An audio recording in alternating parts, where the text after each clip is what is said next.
और अब नारोवाल से सगीर हुसैन शाह की रिपोर्ट। नारोवाल मीट के मौके पर बड़ी तादाद में अवाम ने तफरीह के लिए फैज अहमद फैज पार्क का रुख किया।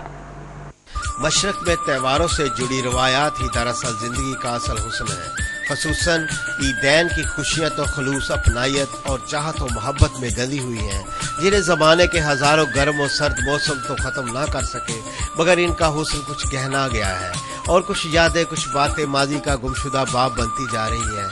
इन खुशियों को मनाने के लिए नारोवाल के अवाम फैज अहमद फैज पार्क का रुख करते हैं। फैज अहमद फैज पार्क फरजंदे नारोवाल नौजवान क़यादत ख्वाजा मोहम्मद वसीम बट साबक तहसील नाज़म के कारनामों में एक अहम कारनामा है जो अवाम के लिए बनाया गया है। ईद खुशियों और मसरतों का वो दिन है जिसका इंतजार हर शख्स को होता है। मुसलमान सारा महीना अल्लाह ताला के अहकाम के मुताबिक रोजे रखते हैं, ईद की सूरत में खुशी मनाते हैं। इस दिन के लिए हर शख्स अपनी बसात के मुताबिक तैयारी करता है, लेकिन कहा जाता है ईद तो सिर्फ बच्चों और औरतों की होती है, इसलिए दोनों ईद की तैयारी भी खास तौर पर करते हैं।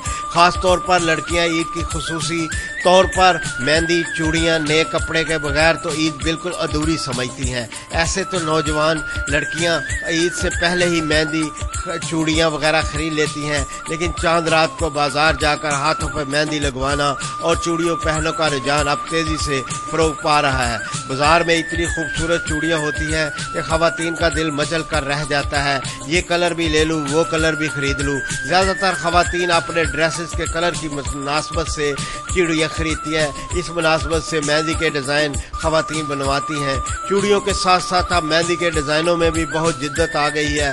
किसी जमाने में बुजुर्ग खवातीन असली मेहंदी को खास तरीके से बनाकर हाथों पर लगाती थी, लेकिन अब ज्यादातर मसनूई मेहंदी लगाकर बाजार जाती हैं, जिसमें कई तरह के केमिकल भी मिले होते हैं। ब्यूटी पार्लर से खुसूसी डिजाइन हाथों पर बनवाए जाते हैं। जिस लड़की के हाथों में चूड़ियां ना हो और मेहंदी ना हो तो यूं समझ ले उसने ईद नहीं मनाई। आम खवातीन की तरह शो बिजनेस से वाबस्ता खवातीन भी ईद के मौका पर खास तैयारी करते हैं, लेकिन नारोवाल में इस तैयारी के मौका पर जो इंतजामात किए गए हैं वो काबिल तहसीन है। लेकिन ईद की खुशियां मनाने के लिए अवाम जो है वो फैज अहमद फैज पार्क में इकट्ठे हो जाते हैं और यही उनके दिल की तस्कीन हो जाती है। फैज अहमद फैज पार्क में इतनी महंगाई और पुरअशोब महंगाई के दिनों में लोग घरों से अपना सामान खुद बनाकर लाते हैं और इस पार्क में आकर अपनी तफरीह का सामान बनाते हैं और खुद भी खाते हैं और अजीज और दोस्तों में खुशियां मनाते हैं। इस खुशी के मौके पर बहुत अहम प्रोग्राम होते हैं, लेकिन इस सलाब के दिनों में ईद की खुशियां कुछ मांद पड़ गई हैं। सलाब मुतासरीन सलाब ज़दगान को भी इस मौके पर याद रखना हमारा अवलीन फ़र्ज़ है। अगर सलाब ज़दगान हमारे भाई हैं तो उनकी इमदाद के लिए ईद से कुछ न कुछ हिस्सा निकालना बहुत ज़रूरी है। ईद के मौके पर नारोवाल के अवाम ने भी बड़ी जोश खरोश के साथ ईद मनाई, लेकिन सलाब ज़दगान को भी याद रखा। नारोवाल में ईद के मौका पर अवाम का जोश खरोश फैज अहमद फैज पार्क में जमा है। ये सिलसिला 2-3 दिन जारी रहेगा। इसके अलावा और कोई भी तफरीह की ऐसी जगह नहीं है जहाँ पे अवाम अपने दिल के साथ, अपने अजीज़ों के साथ, अपने भाइयों बहनों बच्चों के साथ अच्छी तरह से अपनी ईद की खुशियाँ मना सकें।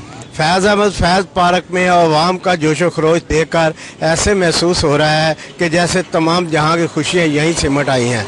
नारोवाल के अवाम के लिए सिर्फ ये फैज अहमद फैज पार्क ही रह गया है जहां वो तफरीह के साथ, तफरीह के दिनों में अपने बच्चों, अजीज़ों, रिश्तेदारों, बहन भाइयों के साथ यहाँ पे खुशियाँ मनाते हैं।